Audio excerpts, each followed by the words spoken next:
BRS state vice president Tungabalu ఉన్నారు. ముఖ్యమంత్రి ఆరోట్లలో మాట్లాడిన మాటలు మరి అడ్డుకుంటురు అభివృద్ధి అనేటువంటి ఆయన స్టేట్మెంట్ హరీష్ రావుని టార్గెట్ చేశారు, బీఆర్ఎస్ని టార్గెట్ చేశారు. మంచి చేస్తామంటే బీఆర్ఎస్ ముందు ఓనిస్తలే అనేటువంటి స్టేట్మెంట్.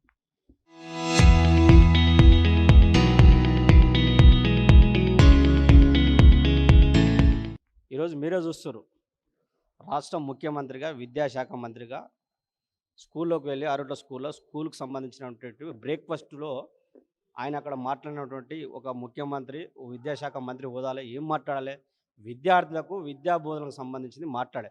తరగతి గదుల నుంచి విద్యార్థులు సైంటిస్టులు కావాలి, ఐఏఎస్లు కావాలి, ఐపీఎస్లు కావాలి, భవిష్యత్ తరాలకు ఉపయోగపడేటువంటి విద్యార్థులు మీరు అంతా ఇక్కడికి వెళ్ళి మంచిగా నేర్చుకోవాలని మాట్లాడారు. ఈయన అక్కడ కూడా ఇలా పూర్తిగా రాజకీయాలు మాట్లాడేది, విద్యా వ్యవస్థలో పూర్తిగా రాజకీయాలు అంటే ప్రతి సందర్భంలో విద్యాశాఖ మంత్రిగా విద్యార్థులకు సంబంధించినటువంటి పోయినప్పుడు ఆనాడు యూనివర్సిటీ పోయినా అక్కడ ఉన్నటువంటి రాజకీయాలు మాట్లాడి, ఇవాళ కనీసం చిన్నపిల్లల స్కూల్కి పోయినా కూడా అక్కడ ఇలా రాజకీయాలు మాట్లాడుతున్న పరిస్థితి ఇలా రేవంత్ రెడ్డి క్లియర్గా అనిపిస్తుంది. అక్కడ మాట్లాడినటువంటి మాటలకు మేము చెప్పినటువంటి ఇలా హరీష్ రావు కావచ్చు, అదేవిధంగా బీఆర్ఎస్ పార్టీ నాయకులు ఆర్ఎస్ ప్రవీణ్ గారు అనేక అక్రమాలు జరుగుతున్నాయి. ఇలా సెంట్రలైజ్ చేసి అనేక కంపెనీలు బయటకు వెళ్ళి తీసుకొచ్చి వాళ్ళను సెంట్రలైజ్ చేసిన వల్ల మాకు తెలంగాణకు సంబంధించిన ఎంఎస్ఎంఈకి సంబంధించినటువంటి చాలామంది నష్టపోతున్నారు. ఇంట్లో అక్రమాలు జరుగుతుంది, వీటిని విచారణ జరిపించాలి. పిల్లలకు సంబంధించినటువంటి స్కూల్ బ్యాగ్స్ కావచ్చు, బెల్టులు కావచ్చు, అదేవిధంగా షూ కావచ్చు, సాక్స్లు కావచ్చు, అదేవిధంగా పిల్లలకి ఇచ్చేటువంటి ప్రతి దాంట్లో కూడా అక్రమాలు జరుగుతున్నాయి, వాటిలో విచారణ జరిపించాలని మాట్లాడు. దమ్ముడి దాని మీద విచారణ జరిపించండి. ఫస్ట్ వాటి మీద విచారణ జరపకుండా ఇలా మీరు మాట్లాడినటువంటి మీరు ఆడికెళ్ళి మాట్లాడుతారు, రాజకీయాలు మాట్లాడుతారు. ఇలా మీరు రాజకీయాల కోసం విద్యా వ్యవస్థ శాఖను దగ్గర పెట్టుకోరు. ఇలా విద్యాశాఖ విద్యా బుద్ధులు నేర్పాల్సినటువంటి పరిస్థితుల్లో ఇలా పూర్తి రాజకీయాలు మాట్లాడతారు. పొద్దుగాల భవిష్యత్తు ఒక రాష్ట్ర ముఖ్యమంత్రిగా విద్యాశాఖ మంత్రి ఈయన మాటలు చూసి పిల్లలు ఏం తయారవుతారండి? ఇలా ఆ పరిస్థితులు ఇలా రాష్ట్ర ముఖ్యమంత్రి మాట్లాడుతూ ఇలా అనేక సందర్భాలు ఒక ఇలా అక్కడ ఉన్న స్కూలే కాదు, ఇలా అనేక సందర్భాల్లో ఏ కాలేజీకి వెళ్ళినా, ఏ స్కూల్కి వెళ్ళినా, అదేవిధంగా యూనివర్సిటీలకు వెళ్ళినా కూడా కేవలం రాజకీయాలు మాట్లాడుతున్నటువంటి ముఖ్యమంత్రి ఈ విద్యాశాఖ మంత్రి ఇలా కనిపిస్తుంది. ఇది క్లియర్గా కనిపిస్తుంది. అంటే ఈయన విద్యాశాఖ మంత్రి తన దగ్గర పెట్టుకోవడానికి కూడా ఇదే కావచ్చు. అంటే పిల్లలకు విషం నింపుతుండిన పిల్లలకు విషం నింపడం వల్ల పిల్లలు కూడా ఏమంటారు, ఒక విద్యాశాఖ మంత్రి ఈ విధంగా మాట్లాడతారా? అలా మాట్లాడే మాటలు గవేనా అండి? కాబట్టి మేము ఒకటే అడుగుతున్నాం, ఇలా రాష్ట్ర ముఖ్యమంత్రిగా మీ దగ్గర విద్యాశాఖ మంత్రి మీరు కొనసాగుతారు. మీరు ఈ 3 సంవత్సరాలు దాదాపు 30 నెలలు కంప్లీట్ అవుతుంది. ఈ 3 సంవత్సరాల కాలంలో పూర్తిగా విద్యా వ్యవస్థ అంతా కూడా పూర్తిగా నిర్వీర్యమైన పరిస్థితి. ఈ 3 సంవత్సరాల్లో గురుకులాలు ఒక పక్క నిర్వీర్యం అయిపోయి ఇలా నిర్లక్ష్యంగా అక్కడ గురుకులాలు గతంలో కేసీఆర్ గారి ప్రభుత్వంలో 10 సంవత్సరాలు కేసీఆర్ గారి నాయకత్వంలో గురుకులాలు ఏ విధంగా అభివృద్ధి చెందినాయండి? కేసీఆర్ గారు ఉన్నప్పుడు ఆర్ఎస్ ప్రవీణ్ కుమార్ గారు సెక్రటరీగా ఉన్నప్పుడు అక్కడ గురుకులాల్లో అడ్మిషన్ కావాలంటే ఎమ్మెల్యేల చుట్టూ, ఎంపీల చుట్టూ, మంత్రుల చుట్టూ తిరిగినటువంటి పరిస్థితి. ఇలా అక్కడ డ్రాప్ అవుట్ అవుతారు. అంటే దానికి ఎవరు? ఇలా ఈ ప్రభుత్వమే కదా. అంటే దాని పట్ల గురుకులాల పట్ల నిర్లక్ష్యంగా వ్యవహరించడమే కదా. అంటే ప్రైవేట్ స్కూల్కు తీటుగా టీపీఎస్ తెలంగాణ పబ్లిక్ స్కూల్, బయట అయితే పబ్లిక్ స్కూల్స్ ఉండేవి, ఢిల్లీ పబ్లిక్ స్కూల్ అని, గ్లోబల్ పబ్లిక్ స్కూల్ అని, ఇట్లా డిఫరెంట్ దానికి ధీటుగా వస్తున్నాం అనేటువంటి ఏం తీసుకొచ్చిన ఇప్పుడు 3 సంవత్సరాలు దేన్ని ఏ స్కూల్ను ఇప్పుడు ఇంటిగ్రేటెడ్ స్కూల్ అని తీసుకొచ్చారు. ఇంటిగ్రేటెడ్ స్కూల్కి ఎక్కడ కూడా ఒక ఇటుక పెట్టిన పరిస్థితి లేదు. ఇలా దాదాపు 100 కాన్స్టిట్యూన్సీలకు తీసుకున్నాడు. కాన్స్టిట్యూన్సీకి ఒక నియోజకవర్గానికి ఒక ఇంటిగ్రేటెడ్ స్కూల్. ఎక్కడైనా ఇంటిగ్రేటెడ్ స్కూల్ కంప్లీట్ అయిందని మీరు ఒకసారి ఆలోచించండి. ఇప్పటివరకు అంటే విద్యా సంవత్సరం వాళ్ళకు కూడా అవసరం కదా.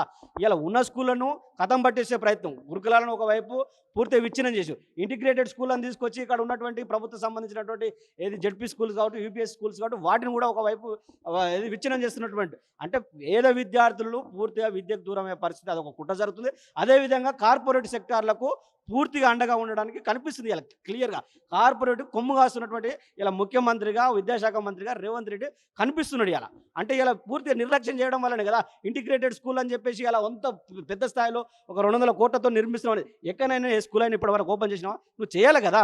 నువ్వు ఒక ఇంటిగ్రేటెడ్ స్కూల్ కట్టి తెలుస్తుందిగా. ఇలా 1003 గురుకులాలు కేసీఆర్ గారు ఆనాడు ఉమ్మడి ఆంధ్రప్రదేశ్లో దాదాపు 200 స్కూల్ ఉంటే 1003 గురుకులాలు తీసుకొచ్చి ఆ 1003 గురుకులాల్లో ఎస్సీ, ఎస్టీ, బీసీ, మైనార్టీ పేద విద్యార్థులు 10 సంవత్సరాల్లో ఏ విధంగా అభివృద్ధి చెందారు. అక్కడికి వెళ్ళి చాలామంది విద్యార్థులు ఐఏఎస్లు, ఐపీఎస్లు, డాక్టర్లు, ఇంజనీర్లు అయినటువంటి పరిస్థితి.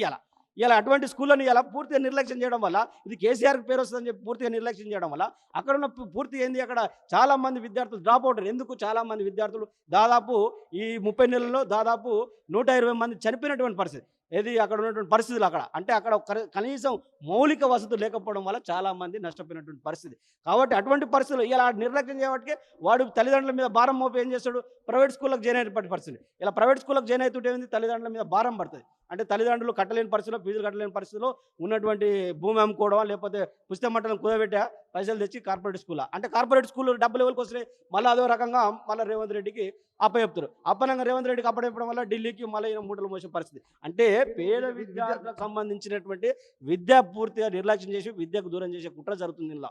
కుట్ర చేస్తున్నారు అంటున్నారు, విద్యార్థులకు దూరం చేస్తున్నారు విద్యను అని చెప్తా ఉంటే, ఉస్మానియా యూనివర్సిటీకి వచ్చిన మొదటి ముఖ్యమంత్రి అని తెలంగాణ వచ్చిన తర్వాత క్లెయిమ్ చేసుకురు, అక్కడ హామీలు ఇచ్చిరు, ఇప్పుడు స్కూల్స్ అంటారు. అసలు అది హామీలు కంప్లీట్ అయినా?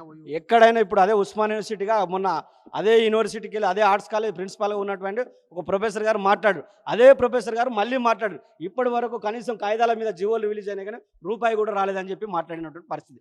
అంటే కేవలం ఈయన యొక్క ఒక మాటలు మాట్లాడేసి ఇలా మీకు ఏదంటే అది నేను చేసి పెడతా అని చెప్పిండు. ఇప్పటి వరకు మీరు కూడా తెలుసుకోండి, రేపు ఉస్మానియా యూనివర్సిటీకి పోదాం మనం కూడా, ఎక్కడ కూడా ఒక రూపాయి ఇచ్చినటువంటి పరిస్థితి.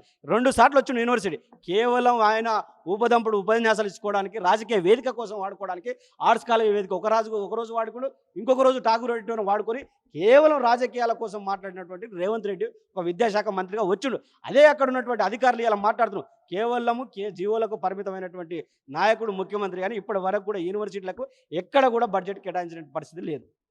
విద్యా వ్యవస్థను సాధారణ ప్రజలకు, పేద ప్రజలకు దూరం చేసేటువంటి ప్రయత్నం చేస్తూ ఉన్నారు. కార్పొరేట్ సంస్థలకు అప్పచెప్తూ వేరే రకంగా మళ్ళీ లబ్ధి పొందే కార్యక్రమం చేస్తున్నారు. ముఖ్యంగా విద్యా వేదికలు మాట్లాడాల్సిన మాటలు కాకుండా రాజకీయ వేదికగా మారుస్తూ ఉన్నారు. గతంలో మాట్లాడిన స్కూల్స్ ప్రోగ్రాంలో కావచ్చు, ఈరోజు ఆరుట్లో కావచ్చు, గతంలో ఉస్మానియా యూనివర్సిటీ కావచ్చు, రేవంత్ రెడ్డి ఈ రకమైనటువంటి స్టేట్మెంట్స్ మంచిది కాదు, మొత్తం అవినీతి జరుగుతూ ఉంది, దీనిపైన ఖచ్చితంగా బీఆర్ఎస్ ముందుంటుంది, ప్రజల ముందు ఉంచడానికి అనేటువంటి స్టేట్మెంట్ చేస్తున్నారు తుంగబాలు. వీడియో జర్నలిస్ట్ జ్ఞానేశ్వర్తో Madhu Malkedkar, Hyderabad. BRS state vice president Tungabalu ఉన్నారు. ముఖ్యమంత్రి ఆరోట్లో మాట్లాడిన మాటలు, మరి అడ్డుకుట్రు అభివృద్ధి అనేటువంటి ఆయన స్టేట్మెంట్, హరీష్ రావుని టార్గెట్ చేశారు, బీఆర్ఎస్ని టార్గెట్ చేశారు, మంచి చేస్తామంటే బీఆర్ఎస్ ముందు ఓనిస్తలే అనేటువంటి స్టేట్మెంట్. ఈరోజు మీరే చూస్తారు, రాష్ట్ర ముఖ్యమంత్రిగా విద్యాశాఖ మంత్రిగా స్కూల్లోకి వెళ్ళి ఆరోట్ల స్కూల్కి సంబంధించినటువంటి బ్రేక్ఫాస్ట్లో ఆయన అక్కడ మాట్లాడినటువంటి ఒక ముఖ్యమంత్రి విద్యాశాఖ మంత్రి హోదాలో ఏం మాట్లాడాలి, విద్యార్థులకు విద్యా బోధనకు సంబంధించింది మాట్లాడే. తరగతి గదుల నుంచి విద్యార్థులు సైంటిస్టులు కావాలి, ఐఏఎస్లు కావాలి, ఐపీఎస్లు కావాలి, భవిష్యత్ తరాలకు ఉపయోగపడేటువంటి విద్యార్థులు మీరు అంతా ఇక్కడికి వెళ్ళి మంచిగా నేర్చుకోవాలని మాట్లాడారు.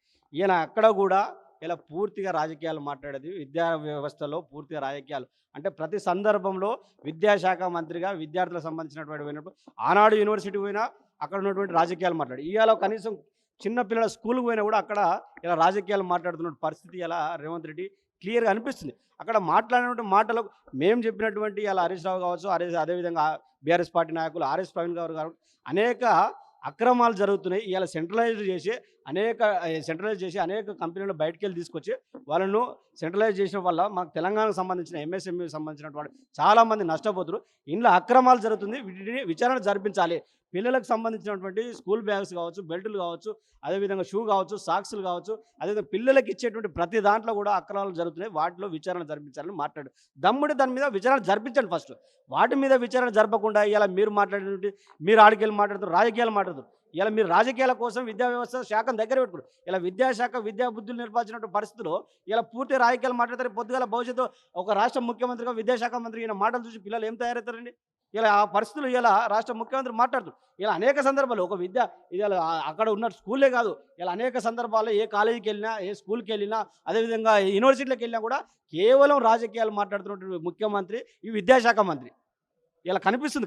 ఏది క్లియర్గా కనిపిస్తుంది. అంటే ఈయన విద్యాశాఖ మంత్రి తన దగ్గర పెట్టుకోవడానికి కూడా ఇదే కావచ్చు. అంటే పిల్లలకు విషం నింపుతుంది. పిల్లలకు విషం నింపడం వల్ల పిల్లలు కూడా ఏమంటారు, ఒక విద్యాశాఖ మంత్రి ఈ విధంగా మాట్లాడతారా? ఆడ మాట్లాడే మాటలు గవేనా అండి? కాబట్టి మేము ఒకటే అడుగుతున్నాం, ఇలా రాష్ట్ర ముఖ్యమంత్రిగా మీ దగ్గర విద్యాశాఖ మంత్రి మీరు కొనసాగుతారు. మీరు ఈ 3 సంవత్సరాలు దాదాపు 30 నెలలు కంప్లీట్ అవుతుంది. ఈ 3 సంవత్సరాల కాలంలో పూర్తిగా విద్యా వ్యవస్థ అంతా కూడా పూర్తి నిర్వీర్యమైన పరిస్థితి.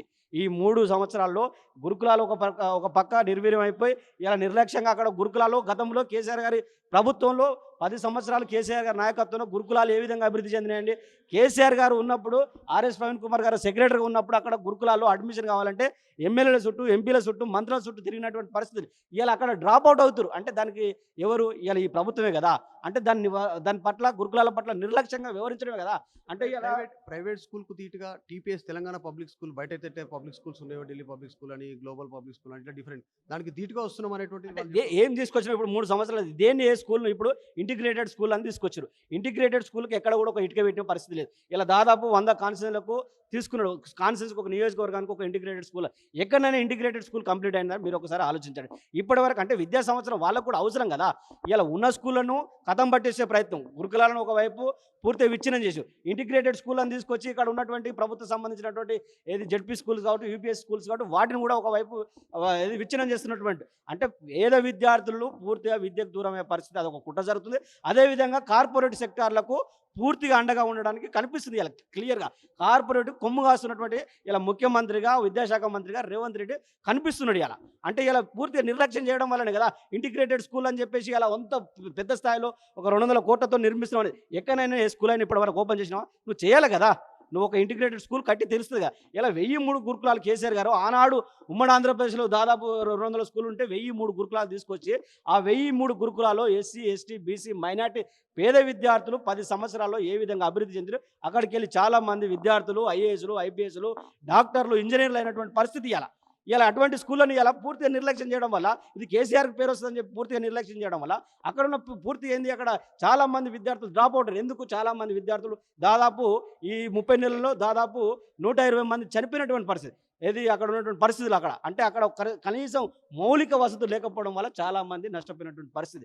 కాబట్టి అటువంటి పరిస్థితులు ఇలా నిర్లక్ష్యం చేయబట్టి వాడు తల్లిదండ్రుల మీద భారం మోపి ఏం చేస్తాడు, ప్రైవేట్ స్కూళ్ళకి జాయిన్ అయ్యేటువంటి పరిస్థితి. ఇలా ప్రైవేట్ స్కూళ్ళకి జాయిన్ అవుతుంటే ఏంది తల్లిదండ్రుల మీద భారం పడుతుంది. అంటే తల్లిదండ్రులు కట్టలేని పరిస్థితిలో ఫీజులు కట్టలేని పరిస్థితిలో ఉన్నటువంటి భూమి అమ్ముకోవడం లేకపోతే పుస్తక మట్టలను కుదబెట్టా పైసలు తెచ్చి కార్పొరేట్ స్కూల్ అంటే కార్పొరేట్ స్కూల్ డబ్బులు ఎవరికి వస్తున్నాయి మళ్ళీ అదో రకంగా మళ్ళీ రేవంత్ రెడ్డికి అప్పచెప్తారు. అప్పనంగా రేవంత్ రెడ్డికి అప్పచెప్పడం వల్ల ఢిల్లీకి మళ్ళీ మూటలు మోసే పరిస్థితి. అంటే పేద విద్యార్థులకు సంబంధించినటువంటి విద్య పూర్తిగా నిర్లక్ష్యం చేసి విద్యకు దూరం చేసే కుట్ర జరుగుతుంది. ఇలా కుట్ర చేస్తున్నారు అంటున్నారు, విద్యార్థులకు దూరం చేస్తున్నారు విద్యను అని చెప్తా ఉంటే ఉస్మానియా యూనివర్సిటీకి వచ్చిన మొదటి ముఖ్యమంత్రి అని తెలంగాణ వచ్చిన తర్వాత క్లెయిమ్ చేసుకురు. అక్కడ హామీలు ఇచ్చిరు, ఇప్పుడు స్కూల్స్ అంటారు. అసలు అది హామీలు కంప్లీట్ అయినా ఎక్కడైనా ఇప్పుడు అదే ఉస్మానియా యూనివర్సిటీగా మొన్న అదే యూనివర్సిటీకి వెళ్ళి అదే ఆర్ట్స్ కాలేజ్ ప్రిన్సిపాల్గా ఉన్నటువంటి ఒక ప్రొఫెసర్ గారు మాట్లాడు.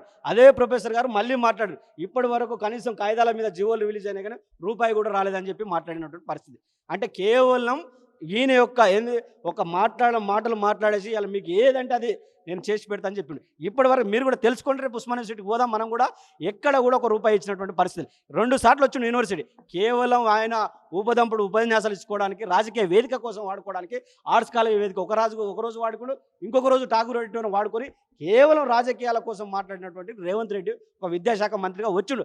అదే అక్కడ ఉన్నటువంటి అధికారులు ఇలా మాట్లాడుతున్నారు. కేవలము జీవోలకు పరిమితమైనటువంటి నాయకుడు ముఖ్యమంత్రి కానీ ఇప్పటి వరకు కూడా యూనివర్సిటీలకు ఎక్కడ కూడా బడ్జెట్ కేటాయించిన పరిస్థితి లేదు. విద్యా వ్యవస్థను సాధారణ ప్రజలకు పేద ప్రజలకు దూరం చేసేటువంటి ప్రయత్నం చేస్తూ ఉన్నారు. కార్పొరేట్ సంస్థలకు అప్పచెప్తూ వేరే రకంగా మళ్ళీ లబ్ధి పొందే కార్యక్రమం చేస్తున్నారు. ముఖ్యంగా విద్యా వేదికలు మాట్లాడాల్సిన మాటలు కాకుండా రాజకీయ వేదికగా మారుస్తూ ఉన్నారు. గతంలో మాట్లాడిన స్కూల్స్ ప్రోగ్రాంలో కావచ్చు, ఈరోజు ఆరుట్లో కావచ్చు, గతంలో ఉస్మానియా యూనివర్సిటీ కావచ్చు, రేవంత్ రెడ్డి ఈ రకమైనటువంటి స్టేట్మెంట్స్ మంచిది కాదు. ఆయన మొత్తం అవినీతి జరుగుతూ ఉంది, దీనిపైన ఖచ్చితంగా బీఆర్ఎస్ ముందుంటుంది, ప్రజల ముందు ఉంచడానికి అనేటువంటి స్టేట్మెంట్ చేస్తున్నారు తుంగపాలు. వీడియో జర్నలిస్ట్ జ్ఞానేశ్వర్తో మధు మల్కేడ్కర్, హైదరాబాద్.